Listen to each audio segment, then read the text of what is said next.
If your team is drowning in messages like everybody else is, if you reply quickly, you're only going to make things worse. I ran communication across big teams at KPMG, and the fix to stop us all drowning in messages was surprisingly simple. So in this video, I'm going to show you the 3-tier communication rule that stops the chaos so you can get your team's focus back. So here's the problem, right? You already know what this looks like day to day. You've got notifications stacking up, you've got message threads, seem like they'll never end. Your team is pinging each other all evening, and they're all doing it with good intentions because they want to stay on top of things. And it can also feel really productive when you work in this way because you're ticking lots of small things off all day. But it comes at a huge cost to what is actually your most important work. That's the work that requires you to think really deeply. And deep thinking gives you none of that instant gratification of replying to a message. You sit there, you stare at something, and sometimes for the first 20 minutes, it can feel like nothing is happening, maybe longer sometimes. So what do? We flick back to the inbox. And then we're doing that all day. We get to the end of the day, and we wonder what it is we've actually been doing all day. So a quick bit of context on why I think about this so much. I used to be the head of people for a large part of KPMG, one of the world's largest professional services firms. And this issue, this non-stop communication, was causing really big issues for my teams. So I decided to fix it. And here's what I want to give to you, the 3 changes that fix this for me and my teams. The first one changes what you think the cost actually is. The second one removes the fear that's most likely keeping you glued to your inbox. And the third change is a really practical rule that you can put into place with your teams this week. So the first change is about seeing what the real cost of this constant communication is. And someone said something to me a while ago that I keep coming back to, which is if you check your messages every 5 minutes, don't be surprised when you can't focus for longer than 5 minutes. And that really stuck with me because every time you glance at Teams messages or Slack or your inbox, you break whatever train of thought your mind was on. And that train doesn't just politely pick up where it left off when you come back to that thing. It takes real time to get back there.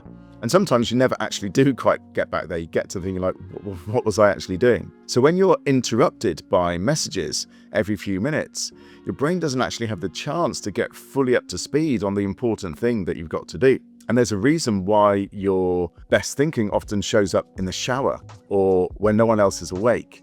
And that's often because they're the only times during the day that you're not actually being bombarded by messages. Now, if you picture your whole team, every one of them, thinking in these 5-minute fragments all day, the cost of that is that the hard, important work, the work that requires deep thinking, never has an opportunity to get done because nobody can stay with a difficult problem long enough to actually crack it. So here's something to do right now while you're watching this. Think of the most important thing that's on your to-do list. Have you given it a single uninterrupted hour of your focus this week? If you haven't, that's the cost that you're paying by being interrupted by messages all the time. Now, once you see that constant communication is a problem, the obvious question is, why don't we just stop? Why does it feel so hard for us to close Outlook down or turn off notifications on Team or turn off our phone?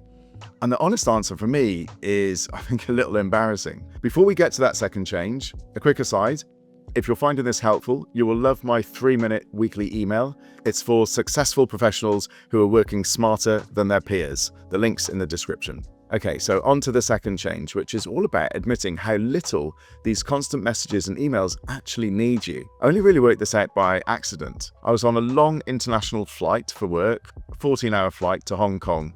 And when I landed, I turned my phone back on and I was expecting, a bit of a mess from my teams, thinking that there would be loads of things that had fallen apart without me. I'd been out of contact for 14 hours. But that's not what I found. What I found instead was that most of those messages had actually resolved themselves, or someone else on the team had dealt with them perfectly well, or the thing that had seemed so urgent when the person sent it turned out to not really be urgent at all. So I'd spent years thinking that my fast responses to all of these messages and emails were essential, but they simply weren't. And that was quite an uncomfortable thing for me to deal with because being needed in that way had become part of how I saw myself. So here's why this matters for you specifically. If you are always on for your team, you teach them that they need to be always on, which means that they're not able to do their deep thinking work.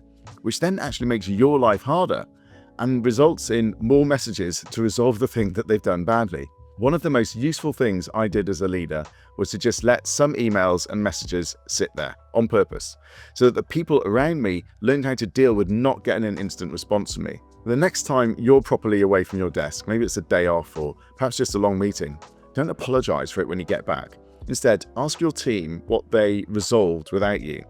So yes, there are going to be some things that need your experience or your authority, but there are many things that your team are probably currently coming to you for that they can most likely get on with without your immediate input, but you conditioned them to come to you and get that immediate response so that they can move on. Now, to change this and to get this to work, you need to set some expectations with your team, which is the third and final change you need to make. So this final change is all about setting communication rules. This was the thing that actually made the difference for me and my teams so that we didn't need to be in constant communication with each other. So we set up a 3-tier communication rule based on the communication method and the urgency of the thing being communicated. So if we sent an email, that was the least urgent communication method, and we'd expect a reply from each other within a few days. So email should not be an immediate communication tool. If however, something was more urgent, we'd send a Teams message, and then we'd expect a reply within a few hours. And if something was genuinely urgent, which was rare, we picked up the phone and called. That was the whole system, 3 tiers, and everybody then knew exactly where they stood. And the effect was pretty immediate. People stopped reacting, they stopped chasing, because they knew that their team's message would be answered within a few hours rather than 4 minutes. And nobody panicked then when they didn't hear back straight away. And what this then meant was that we could all turn off our notifications when we were focusing on our most important work. So our thinking wasn't being constantly interrupted every few minutes. We'd spend an hour or two on our most important work, and then we check our messages. And we do that knowing that if something genuinely urgent had arisen, then we would have had a phone call. So no phone call meant that everything was okay. Now, there's one caveat here. These were the rules that I put in place with my internal teams. If a client sent an email, then I wouldn't leave them hanging for 3 or 4 days before they got a response. But internally, which is where most communication happened, almost nothing needed to be instant. We'd just been behaving as if it did because it made each of us feel important. Now, you don't have to copy my exact timings that I use with my teams. You may decide that you want a 24-hour turnaround on emails, but whatever they are, agree them with your team, put them in writing, and stick to them. Now, I suspect a few thoughts might be going through your head. The first is, I'm not going to look slow or possibly even a little bit lazy. But you won't, because you've told people exactly when to expect a response. Silence is only seen as slow when people are expecting a quicker response from you. The second thought that you might be having is that your role really does require urgency. And I agree that there are some parts of our roles that generally do require urgency. But that's exactly what the phone call tier is for. True urgency is normally rare, and the protocol that you put in place makes it that way, instead of pretending that every single message is urgent. The third thought that you might be having is that this sounds a bit too rigid for how your team actually works. And that's exactly the point. The way your team works currently has most likely just evolved over time. What you're doing here is putting in some deliberate design for how your team works. And it's easier than you might think, and it's also pretty low risk to try it. So give it a go and let me know in the comments how you get on. Now, if you've watched this and you like the sound of it, but you're wondering whether you could actually implement it, watch this video next, because it will give you the mindset shift that you need so that you can be strategically unavailable. Thanks for watching. Have a look at that one next. I'll see you there.